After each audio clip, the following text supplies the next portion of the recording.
আজকে আমাদের জন্য অনেক বড় হ্যাপি ডে। কেন বলো তো? কারণ আজকে একটা বছর পরে আমরা যাচ্ছি বাড়ি, মানে আমি যাচ্ছি কলকাতা, আর তারপরে ওখান থেকে অর্ক যাবে আসানসোল ওর বাড়িতে। তো সবাই তো এই ফিলিংসটা তোমরা বুঝতেই পারবে যারা আমার মতো বাড়ির বাইরে থাকো। মানে এক বছর কন্টিনিউয়াসলি বাড়ি না দেখা, সে কী ফিলিংস সেটা আর বলে বোঝানোর দরকারই নেই।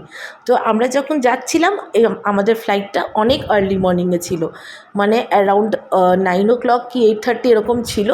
আর তারপরে লাকিলি সেই টাইমটাতে যখন ইন্ডিগো ফ্লাইট ক্যান্সেল হচ্ছিলো, এটা কিন্তু তখনকার ব্লগ, কিন্তু লাকিলি আমাদের ফ্লাইটটা কিন্তু ক্যান্সেল হয়নি, কারণ আমরা এয়ার ইন্ডিয়াতে আমাদের টিকিটগুলো ছিল। আমরা তো প্রচণ্ড ভয়তে ছিলাম, কারণ এয়ার ইন্ডিয়াটা অলরেডি একবার তোমরা সবাই জানো ক্র্যাশ হয়েছে। তারপর থেকে আমার কিন্তু প্রচণ্ড একটা টেনশন ছিল যে আমার এয়ার ইন্ডিয়াতে কেন টিকিটটা করানো হলো। বাট যাই হোক, ভগবান যেটা করে বলে না মঙ্গলেই করে, তো সেটার জন্যই আমার মনে হয় আমাদের টিকিটটা হয়তো এয়ার ইন্ডিয়াতেই করা হয়েছিল। কারণ যদি সেই মোমেন্টে আমার ইন্ডিগোতে ফ্লাইট থাকতো, তাহলে ডেফিনেটলি আমরা কলকাতার টাইমে পৌঁছাতে পারতাম না। আমি পুরো বছরটা ওয়েট করে থাকি এই একটা দিন আসার জন্য, সেটা হচ্ছে কবে আমি বাড়ি যাব। তো উইন্টারটা আমার জন্য কিন্তু খুব স্পেশাল, কারণ বাড়ি যেতে পারি। তো এবারে আমরা তো ফ্লাইট স্টার্ট করছিলাম ম্যাঙ্গালোর এয়ারপোর্ট থেকে। আর তোমরা কারা কারা ম্যাঙ্গালোর এয়ারপোর্ট থেকে ফ্লাইট অলরেডি নিয়েছো আমাকে কিন্তু কমেন্টে জানিও, খুব ভালো লাগবে। এয়ারপোর্টে ওঠার জন্য কিন্তু আমার পুরো লাগে যে একটা আমি ঘাট সেকশন দিয়ে উঠে একটা পাহাড়, মানে একটা পাহাড় উঠে আমি এয়ারপোর্টে পৌঁছাচ্ছি। হ্যাঁ, বলতে গেলে সত্যি কথাই ম্যাঙ্গালোর এয়ারপোর্টটা একটা পাহাড়েরই উপরে। তো তারপরে আমাদের জানো তো আজকে অনেকটা লেওভার ছিল, মানে ব্যাঙ্গালোরে আমাদের লেওভার ছিল। তো আমরা ফার্স্টে এখন এয়ার ইন্ডিয়ার ফ্লাইটে চেপে গেলাম, আমাদের ওই দিক থেকেও ফ্লাইটটা এয়ার ইন্ডিয়ারই আছে, কিন্তু ব্যাঙ্গালোরে আমাদের অনেকক্ষণ ধরে লেওভার আছে। ফ্লাইটে বসে পর একটু তো নটিগিরি করা, এটা তো জাস্টিফাইড। চলো তোমাদেরকেও শোনাই।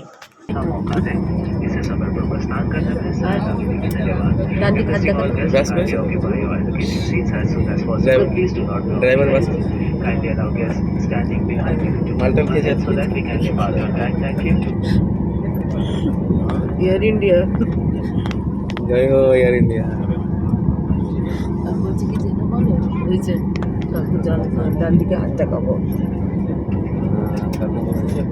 ডান দিকে হাত দেখাতে হবে, ডান দিকে হাত দেখাতে জানলাটা খুলে দিয়ে এসিটা অন করে দেবো কি? তোমরা ফ্লাইটে বসে কে কে এরকম নটি করো সেগুলো কিন্তু আমাকে কমেন্টে জানিও, আমার খুব ভালো লাগবে।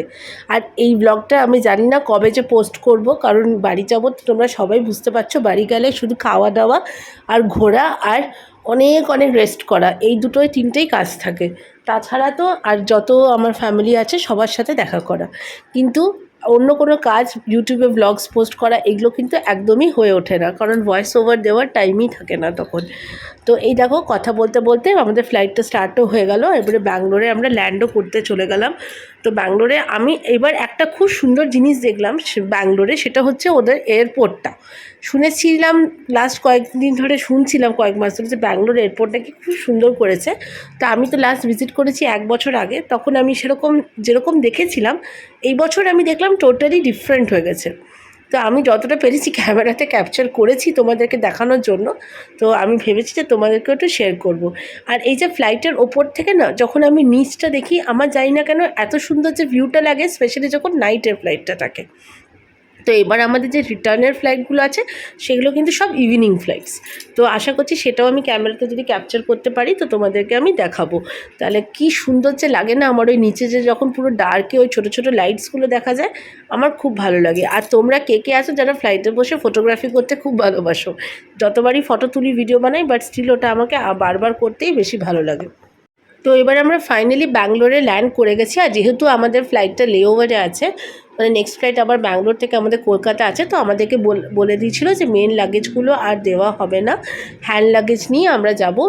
আর আমরা বোর্ডিং পাস অলরেডি আমরা ব্যাঙ্গালোর এয়ারপোর্টেই পেয়ে গেছিলাম, মানে ব্যাঙ্গালোর থেকে যে বোর্ডিং পাসটা হবে কলকাতা যাওয়ার জন্য সেটা আমাদেরকে অলরেডি ব্যাঙ্গালোরে দিয়ে দিয়েছিলো।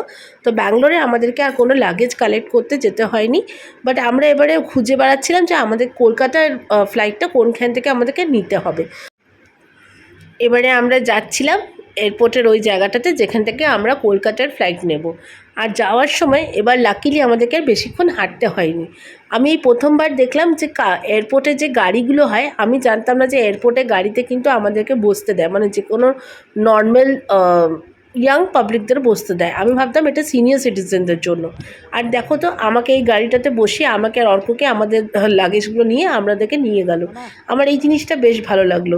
কোনোদিনও আমি কিন্তু এটাতে চাপিনি, ইভেন আমি এটা জানতামও না। তোমরা যদি কেউ জানতে আমাকে কিন্তু কমেন্টে জানিও প্লিজ। এটা কিন্তু লিটারালি আমরা হেঁটে হেঁটে যাচ্ছিলাম আর আমাদেরকে একটা লোক এসে বললো যে আপনারা গাড়িতে বসে পড়ুন, নিয়ে যাবে। আর গাড়িটার হর্নটা জানো তো পুরো রিক্সার যে হর্ন হয় না, প্যাঁ প্যাঁ প্যাঁ প্যাঁ, ঠিক ওরকম করে হর্ন মারছিল। তো এটা আমাদের খুব একটা ভালো হলো, কারণ আমাদের ওয়াকিংটা কমে গেল। আর এই দেখো ব্যাঙ্গালোর এয়ারপোর্টটা আমি যেতে যেতে যতটা পেরেছি ক্যামেরায় শ্যুট করছিলাম। আর এইটা তো আমার সবথেকে দারুণ জায়গা লেগেছে এয়ারপোর্টের। এত গ্রিনারি এয়ারপোর্টের ভেতরে, ইয়ার ও মাই গড কী সুন্দর লাগছে। দেখো মনে হচ্ছে ক্রিসমাস ট্রিজগুলো হ্যাং করছে ওপরে। তখন তো ক্রিসমাস টাইমও আসেনি, ক্রিসমাসের অনেক আগে, কারণ আমরা বাড়ি গেছিলাম হচ্ছে 5th of December। তো এটা 5th ডিসেম্বরের ব্লগ। দেখো তো কী সুন্দর না জায়গাটা। আমি এবার ব্যাঙ্গালোরে গিয়ে পর আমি সত্যি বলছি আমি তো পুরো স্টান্ড হয়ে গেলাম, এত সুন্দর।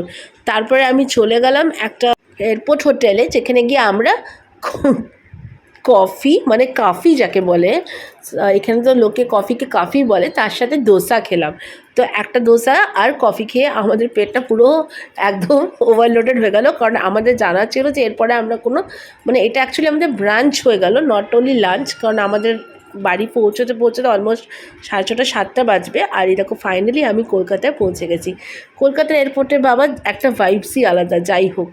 আর তারপরে এয়ারপোর্ট থেকে বাইরে বেরিয়ে দেখলাম বাবা অলরেডি গাড়ি নিয়ে এসে গেছে, আমাদের জন্য এয়ারপোর্টে ওয়েট করছে। আর এই দেখো আমরা গাড়িতে চেপে গেলাম, এবারে যাচ্ছি আমার নিজের বাড়ি, আমার নিজের কলকাতা। যতই বাইরে থাকি, যেখানেই থাকি, জানো তো কলকাতায় আসার একটা আলাদা এক্সাইটমেন্ট।